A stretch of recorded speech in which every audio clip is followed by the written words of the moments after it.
The Toronto Raptors may have found another steal, as despite the fact no one's really been talking about him since he's been acquired by the Toronto Raptors in the Pascal Siakam trade, Jordan Nwora is a guy that has really bursted onto the scene here tonight. And despite the fact the Toronto Raptors just lost this game to the Atlanta Hawks, there are a lot of positives to take away from this game. So we're going to break down some of the younger players on this Raptors group really impressing, specifically Nwora, and what it means for this team going forward for the rest of this season. So lots of stuff to break down. Before we dive into that, folks, thank you all who's been hitting the subscribe button. We hit that 33,000 subscriber mark. And again, if you're a part of the 58% now that aren't subscribed, we've been getting a lot of people viewing the Toronto Raptors as of late, I guess with all the moves and everything that's happening. But appreciate everyone that's checking out the vids. And if you're part of the big percentage that aren't subscribed just yet, you know, our newer viewers, it would mean the world to me if you guys could hit that subscribe button. But also, it's a new era for Toronto Raptors basketball, so I'm looking for more graphics, more animations. We've had to retire a few. The spicy play of the day, the OGs,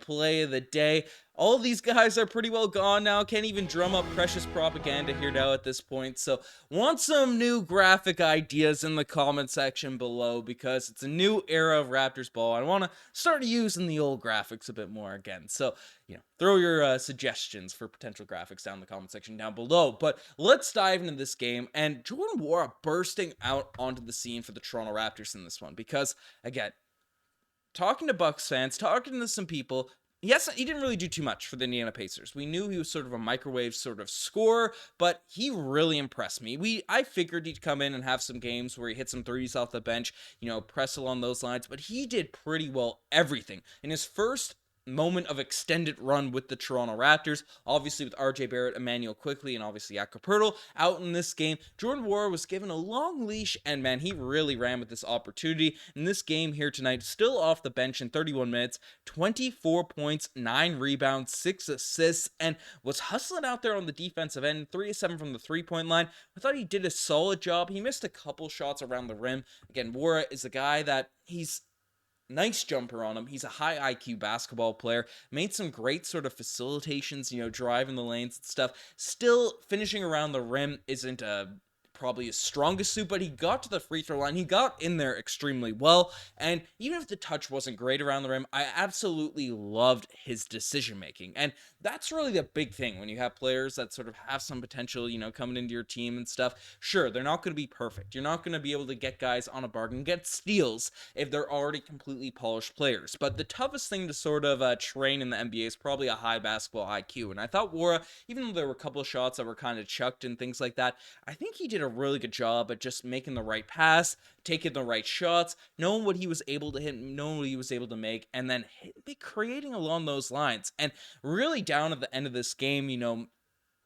could have been the game-winning, game-saving defensive play. Trae Young was getting some ridiculous, some dumb sort of foul calls late, and then it was getting super egregious. He flopped again. Jordan Nwora just had his hands up, took it completely square in the chest, full court, after the Raptors weren't able to convert on a jump ahead basket, down the stretch, but he made an outstanding defensive stop, got the ball to Gradey Dick, who threw it to Scotty Barnes, I believe, underneath the rim to put the Toronto Raptors up by 1, and I was really happy, really happy with Darko Rajakovic's decision-making and the rotations that he sort of made, because again, this season is about development here now at this point. Whether we're winning, whether we're losing, whether we're on that sort of tank, again, the old tank graphic, I still have it pulled up. We need some new faces on it here now at this point, but the Raptors competed in this game, but we also had our younger players out there on the court, and Nwora obviously is a guy that is not a guaranteed piece, a part of our future just yet. He's going to have to sort of be a little bit more consistent. Obviously, I don't expect him to sort of have 24 points per game on any given night here now, but if he can sort of develop or show that he's sort of a legitimate scorer and does the little things, because again, hasn't had a big sample size in terms of games played with the Indiana Pacers or specifically the Milwaukee Bucks. He had some moments, some stretches where he looked like a steal for the Milwaukee Bucks a couple seasons ago, but now with the Toronto Raptors, he'll probably get some development at the end of the season, might prove himself to be an actual long-term piece for this group. I mean, be a floor spacer. Looking at Gary Trent Jr., he was able to net himself, close to $20 million per year. I don't know if that's going to be a consistent thing, but 3-point spacing sort of wing players that are competent on the defensive end. Again, got dinged with a couple weird fouls from Trae Young and things like that, but those types of players are valuable. So, nice piece to sort of have added on. That was kind of felt like a throw-in in the Pascal Siakam trade. I was really happy with how he performed in tonight's game for the Toronto Raptors, but a guy that will be a part of the future and was happy sort of that played some minutes down the stretch was Gradey Dick, who in this one, again, the past week or so, the past week and a half, he's been getting an extended run. He's been getting out there on the basketball court, and he does the little things, man. I said at the beginning of the year, he is not just your prototypical he's talking to Kyle Korver ahead of the game, who's one of the best spot-up shooters in NBA history, but didn't do a whole lot else out there on the basketball court. Gradey Dick does a lot. And again, he's not an outstanding finisher. He's not a guy that's going to be crazy, super strong core strength, going to the basket, be able to take contact and finish. He had a couple finishes which were definitely off balance, Damari Carroll-esque, going in and looking a little bit awkward, but he's confident enough to take those, and he does have some moments where, especially in the first half, he had a nice dunk, he had some nice drives. He's strong enough to the point where, again, no one's going to call him an elite finisher, but he's a capable finisher with his size, basketball IQ, driving into lanes and stuff. Some rookie decisions, some rookie mistakes here and then. And one time on the fast break, kind of waited, hesitated to sort of finish, and then Trae Young ended up stripping him. But these are the development moments we're going to need from our 20-year-old Gradey Dick, right? That's sort of what you want to see out there. But he is a fiend out there, getting rebounds, hustling. And I said at the beginning of the year, even though he would get cooked for certain possessions, but since he's been back, and I joked during the New York Knicks game with our creator Chris down at Knicks Digest, we watched that game live. Dario was there also, but I was saying it to Chris directly. Gradey Dick has just been getting stop after stop after stop in that game. And watching it, it's easier to see it when you're actually in person, but he's taking it square in the chest. Players are driving in on him, and he's developed some strength from where he was at just at the start of this year. Again, no one's going to call Gradey Dick just yet an elite defensive stopper. Again, just like you're not going to call him an elite finisher around the basket, but there's clearly been some steps taken up, and he's a dog out there. He is hustling. He's doing his best to sort of really just, go after it. And that's what we want to see. Again, some rookie calls aren't going his way. Some nights where he's just not hitting shots, like in that Clippers game, wasn't really hitting the shots, but he did the little things out there on the court, which should earn him minutes, especially on a team right now that, again, when I say the word tanking, I'm looking at the roster. We're not purposely losing games. We saw it here tonight. We had that effort. We did everything we could, the Toronto Raptors, in terms of, trying to get the W, but we have a younger team. And we don't really have that much front court depth, so we're going to lose some games. That's when I use the word tanking. It's not actively trying to lose out there in the games. The players are out there on the court, but the front office definitely isn't maximizing, potential sort of wins, I don't think, for this season. But Gradey Dick, in this sort of new timeline for the Toronto Raptors, especially given his hustle, especially what he's doing out there, is earning minutes out there on the court, and I'm really happy with the production he's been able to provide for this team. And tonight, hit his shots. He hit a few shots in this one, which is great to see. I mean, Gradey Dick in this one, where's the stats? 25 minutes, 5 of 12 from the field, 3 of 5 from the three-point line, had 15 points, 3 assists, 5 rebounds, and again, that's huge. A couple turnovers, again, which are mistakes, 30 personal fouls. He gets dinged with a lot of stupid stuff, but that's just how it goes as a younger player that's still sort of, building out his frame, building out his strength. He's 20 years old. He's a guy that's going to be good, and I think I mistakenly misspoke and said he's the youngest guy in the draft. I didn't mean that. I meant he's one of the younger players in this year's NBA draft. So, I mean, I'm pumped to see his development. I'm pumped that he's actually getting some run. The strength and conditioning workout he had with the 905 is huge, and that has me really encouraged that through this season, we're already seeing his development. And one guy that came in sort of mid-December, again, a low-key sort of pickup, another feel like it's steal. I've already discussed him as a potential steal for the Raptors, but Jontay Porter, especially early in this game, came off the bench and 12 points, 7 boards, 3 assists, 2 steals, hit 3 of 4 from behind the three-point line, and he's a floor spacer, he's a big man, and just does the right things out there on the basketball court. And the Raptors, in the past have really prioritized kind of the super athletes that come in pretty raw and then just need to be sort of, the Precious Achiuwa archetype, right? Where the raw potential is definitely there. You see it, you see the vision, but obviously basketball IQ just gets a little bit flustered out there, makes some poor decisions. It's kind of how it gets rough out there from a watching standpoint, as a fan. The Raptors now with sort of, at least tonight's game with Nwora, with Jontay Porter, Gradey Dick, I think, even though he makes some mistakes, I think he generally makes some pretty good decisions and hustles the heck out of the basketball. We have some high IQ basketball players, even though they're young. Some rookie mistakes kind of come, but Jontay Porter fits that sort of archetype, and I kind of like that approach from Masai Ujiri because that's something that's really hard to develop. It's something really, it can be. Again, Pascal Siakam was a bit raw coming into the league, during his rookie season. I remember Pirtle used to get a lot of sort of touch fouls during his rookie year for the Toronto Raptors, and there's a big thing, the fouls that he was sort of getting, and then part of it was the refs, so part of him was just, building up his basketball IQ coming into the league. So it's something that can be developed, but I'm happy that we're sort of prioritizing players with those sort of mindsets, those sort of skill sets. So off the bench tonight, are we going to expect this night in, night out for a young team from guys that are still sort of growing into their sort of skill sets in the NBA? No.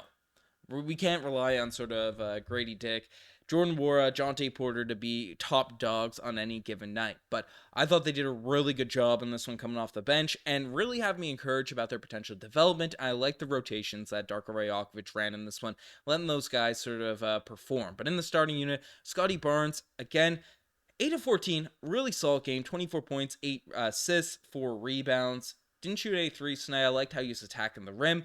At the end of this game, and again, Scotty Barnes has been awesome this season. I don't have to sort of rave about the player that Scotty Barnes is. We've handed him the keys to this team, and he's done a solid job, growing into that role. But closing games, and this is where the reps are going to have to come from Scotty Barnes, because particularly in the fourth quarter, I thought there were a lot of decisions that were made. Again, he had 8 assists in this game, which is good, but Scotty Barnes sort of goes into a mode where he's like, okay, I can get a bucket. But now without OG Anunoby there spacing the floor, he's one of the most respected 3-and-D players in the NBA.